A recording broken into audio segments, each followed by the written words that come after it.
Le secrétaire général Nguyễn Phú Trọng demande de renforcer la lutte contre la corruption et les pratiques malsaines, soulignant que c'est un combat de longue haleine. La conférence Internet Day 2023 a pour but de promouvoir le développement d'Internet au Vietnam et de partager les opportunités de l'économie d'Internet. Bien qu'il soit aujourd'hui décédé, l'héritage laissé par l'archéologue japonais Nishimura continue d'inspirer les générations d'archéologues des deux pays.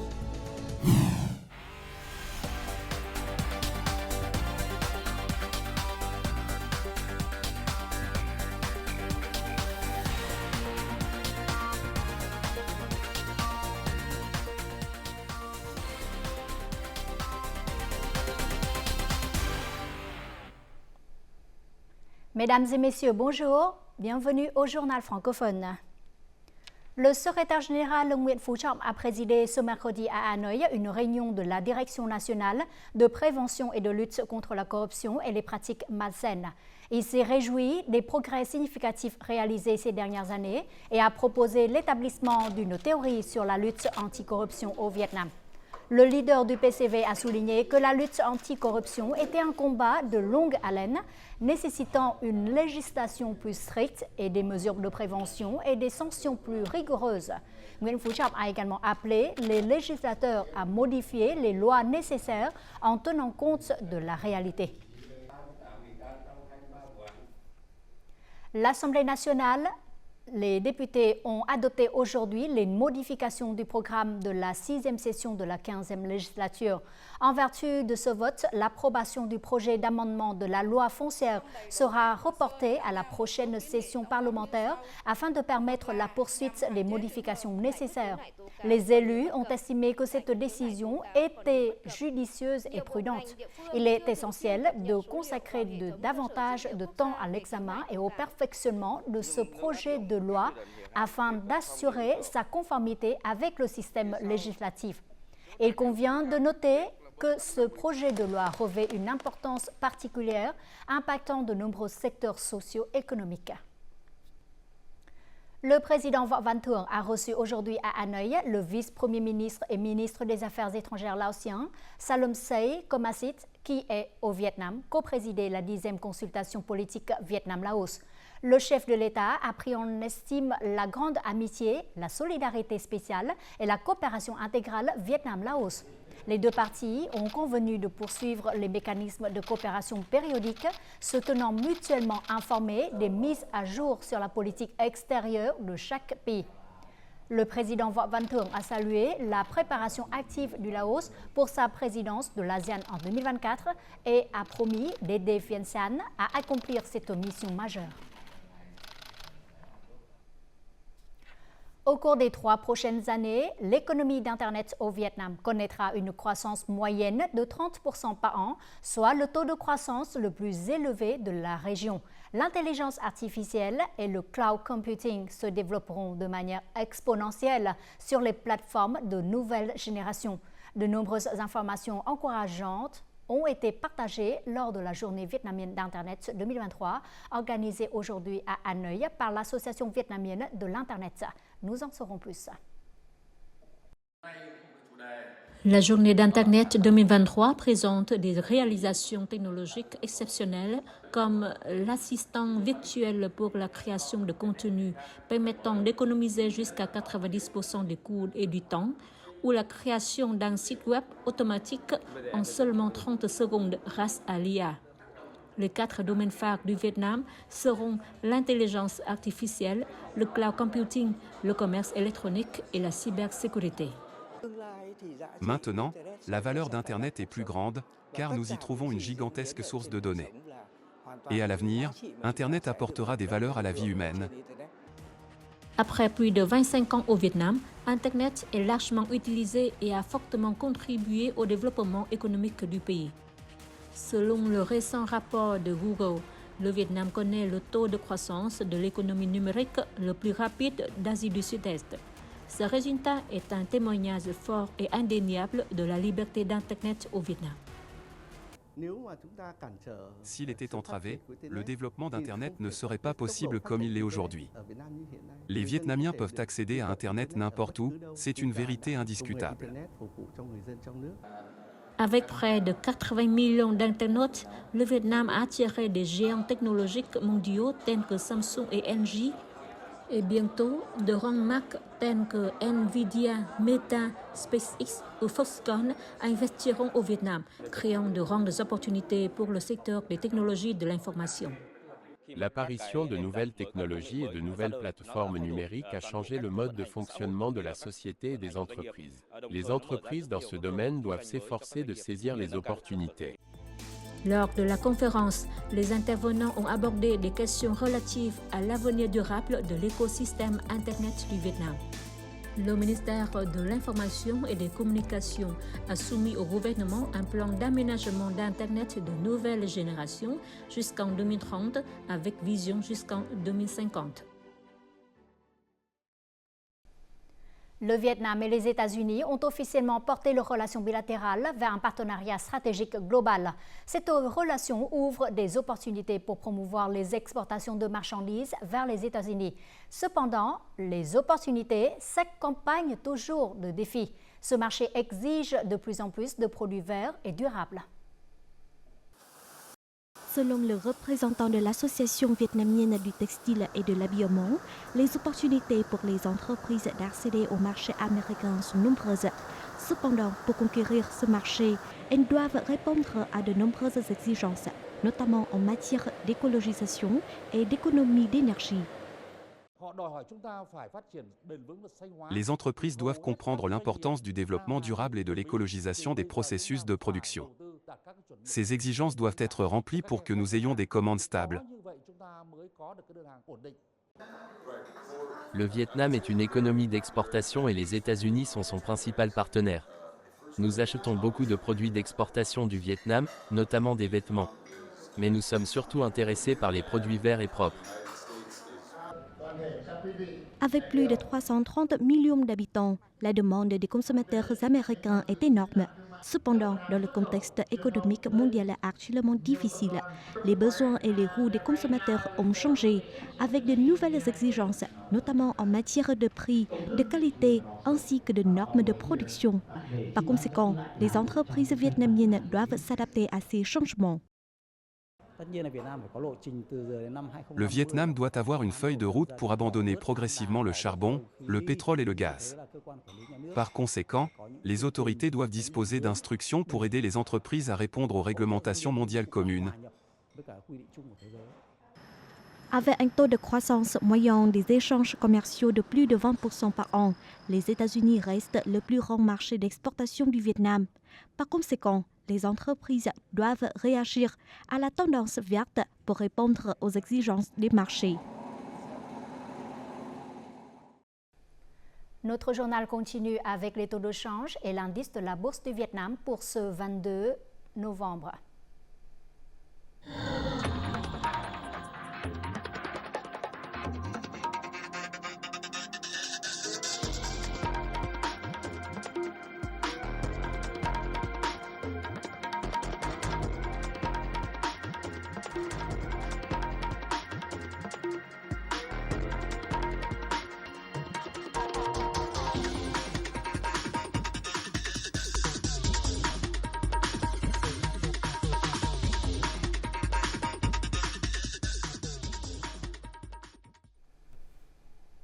L'UNESCO se joindra au Vietnam pour célébrer l'an prochain le 300e anniversaire de la naissance du grand médecin vietnamien Hải Thượng Lãn Ông Lê Hữu Trác. Une résolution a été adoptée mardi par la 42e session de la conférence générale de l'UNESCO à Paris, en France. Hải Thượng Lãn Ông est considéré comme l'un des fondateurs de la médecine traditionnelle du Vietnam. La mise à l'honneur par l'UNESCO est une reconnaissance et une haute appréciation de la communauté internationale envers les contributions du célèbre médecin vietnamien.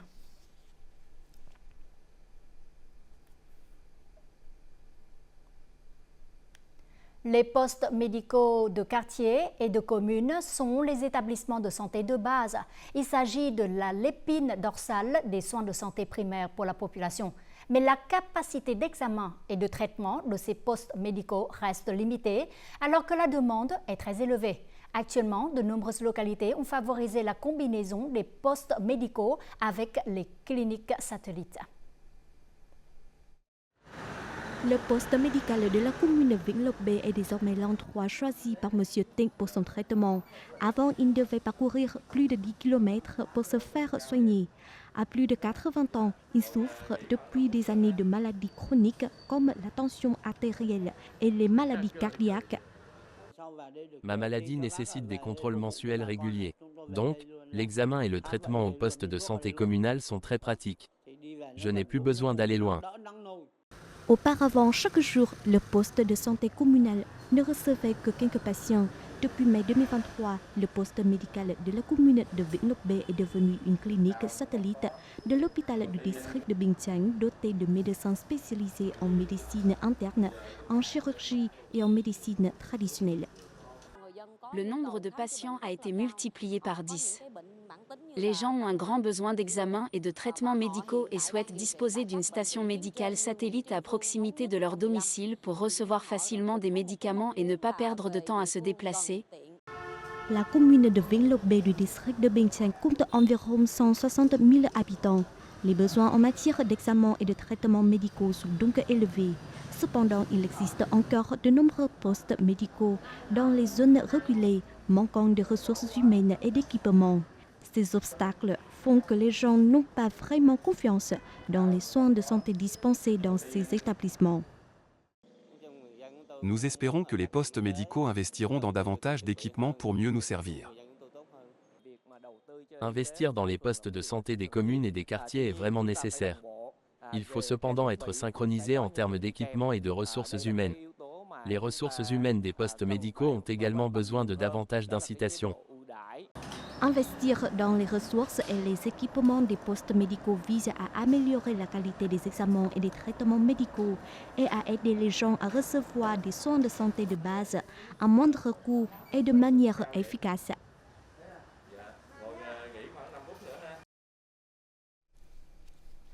Huế by Light, The Live Show, un spectacle son et lumière de 50 minutes, aura lieu le 12 décembre à la citadelle impériale de Huế. Cet événement marquera la clôture des activités de célébration du 50e anniversaire de l'établissement des relations diplomatiques entre la France et le Vietnam.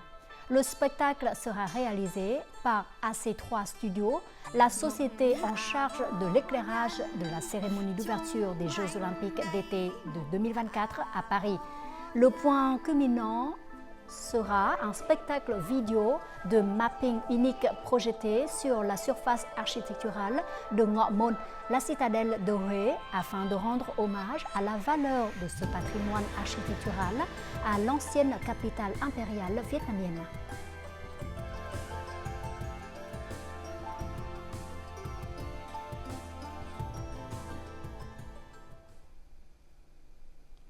Thừa Thiên Huế est l'une des localités qui préserve encore un système exceptionnel de reliques culturelles nationales. En effet, ce succès est dû en grande partie au mouvement de dons d'antiquités. Son but principal est de mobiliser la participation du public non seulement à la recherche, mais aussi à la préservation et la promotion des valeurs du patrimoine culturel national. Pour les collectionneurs, chaque artefact a une histoire associée au processus de recherche, de collecte et même à un souvenir personnel. Malgré un sentiment nostalgique, ils ont décidé de faire don des objets qu'ils ont collectés dans l'espoir d'encourager les autres à les suivre, ce qui contribuera à sensibiliser du public, notamment des jeunes, des valeurs du patrimoine culturel national. J'ai décidé de faire don de mes antiquités préférées, car elles seront mieux préservées et présentées auprès du public grâce au travail du musée. Davantage de gens connaîtront ces antiquités en visitant le musée.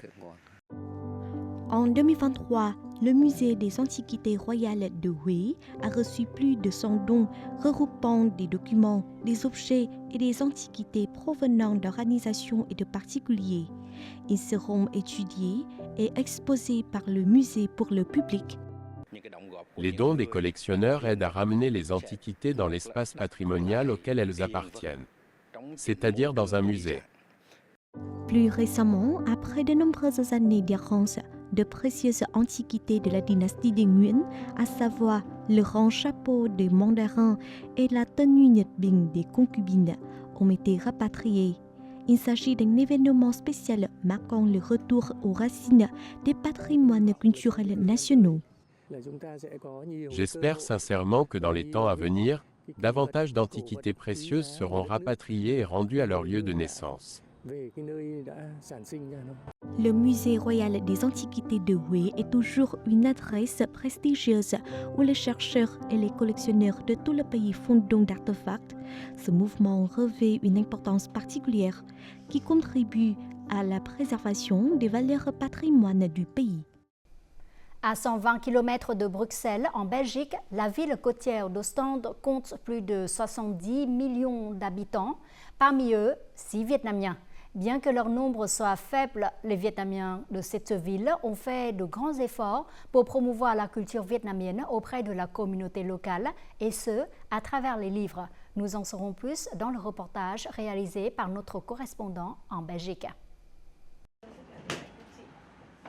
Ayant une épouse vietnamienne et un grand amour pour le Vietnam, Frédéric aime lire des livres sur le Vietnam écrits par des auteurs vietnamiens. Pour lui, trouver ces livres est devenu plus facile depuis que Paul et Mai ont ouvert une bibliothèque vietnamienne dans le restaurant. J'habite dans un petit village en Belgique. C'est assez ennuyeux, car je n'ai rien à faire. Je viens donc souvent ici pour boire du café, manger des plats vietnamiens et lire des livres vietnamiens. La communauté vietnamienne ici est très petite. Cependant, nous proposons toujours à nos clients un espace de lecture, car de nombreux étrangers souhaitent en savoir plus sur le Vietnam. C'est un restaurant incroyable à Ostende. Non seulement nous pouvons y déguster une cuisine délicieuse, mais nous pouvons également en apprendre davantage sur la culture vietnamienne. Nous pouvons nous faire de nouveaux amis de différents pays ou cultures.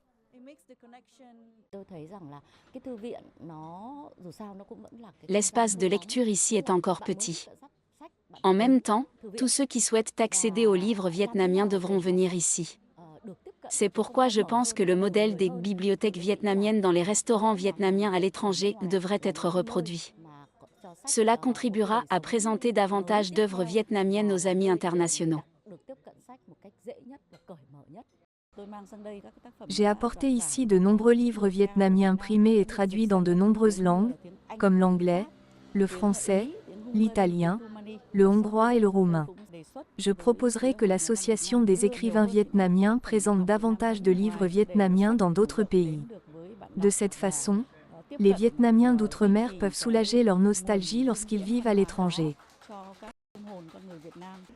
La présence de bibliothèques vietnamiennes à l'étranger a contribué à promouvoir l'image du pays dans le monde entier.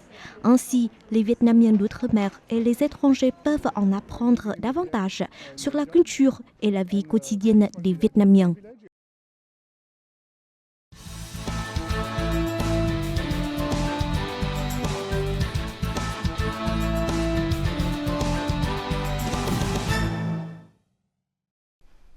Ayant vécu et travaillé une vingtaine d'années au Vietnam, l'archéologue japonais Nishimura Masanari a grandement contribué à la recherche archéologique du pays.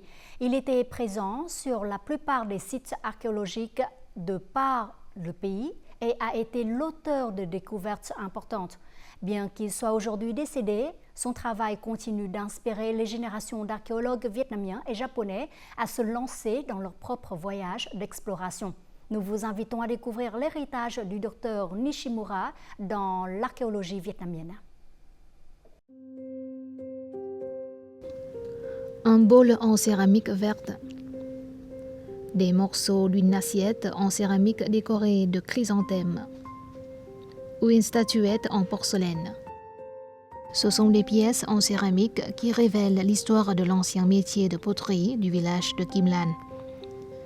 Ils ont été découverts par le professeur Nishimura Manasari lors de ses fouilles sur le site de Ham Rong Kim Lan en 2008.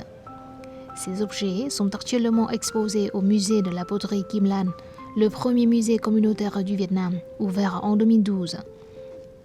Une décennie s'est écoulée depuis son inauguration et depuis le décès de l'archéologue japonais. Et le musée de la poterie Kim Lan est à nouveau prêt à accueillir les visiteurs.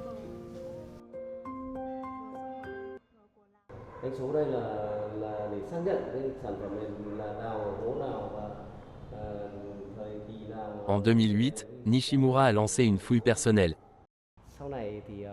L'année suivante, il est retourné au Japon pour convaincre les entreprises de construire un musée. Auparavant, il était largement admis que Kim El-Ahen n'était qu'un ancien village. Cependant, grâce à Nishimura, de nombreux Vietnamiens et individus du monde entier ont découvert que le village de Kim El-Ahen était autrefois un centre de production de poterie, fournissant des marchandises à la citadelle.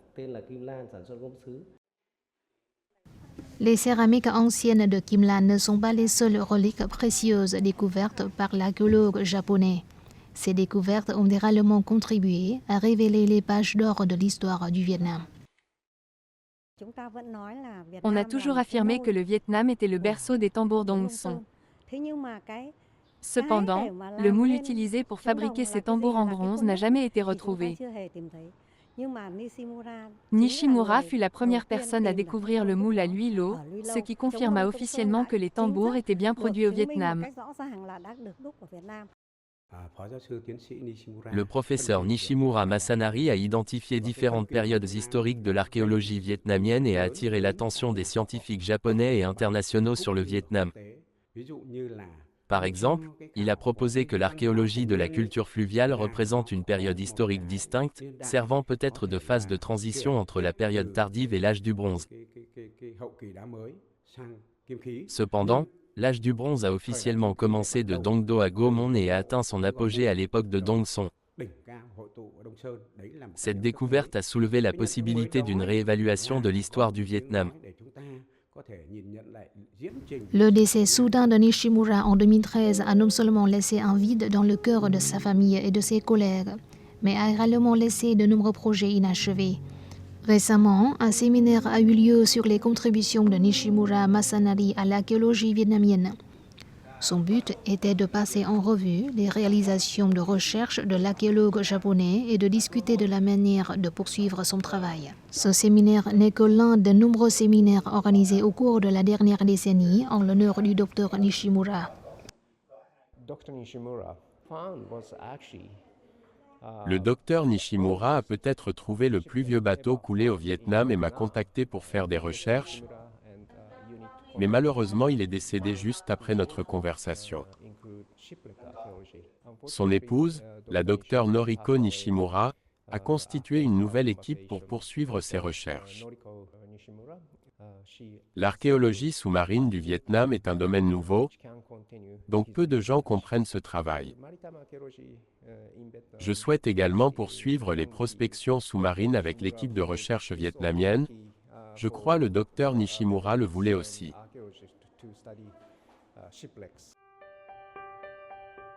C'est l'amour du docteur Nishimura pour l'archéologie et la culture vietnamienne qui a inspiré son épouse, Madame Nishino Noriko, et de nombreux autres archéologues vietnamiens et japonais à poursuivre leurs travaux archéologiques, ainsi qu'à renforcer l'amitié entre le Vietnam et le Japon.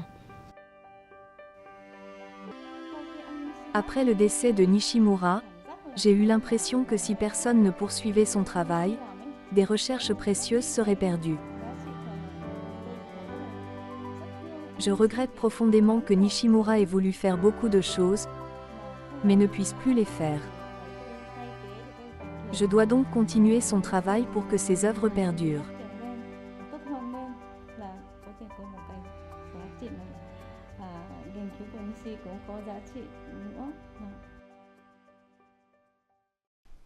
En fin de journal, voyons tout de suite les prévisions météo dans les principales villes du Vietnam.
C'est la fin de notre édition. Merci pour votre fidélité. Au revoir et à très bientôt.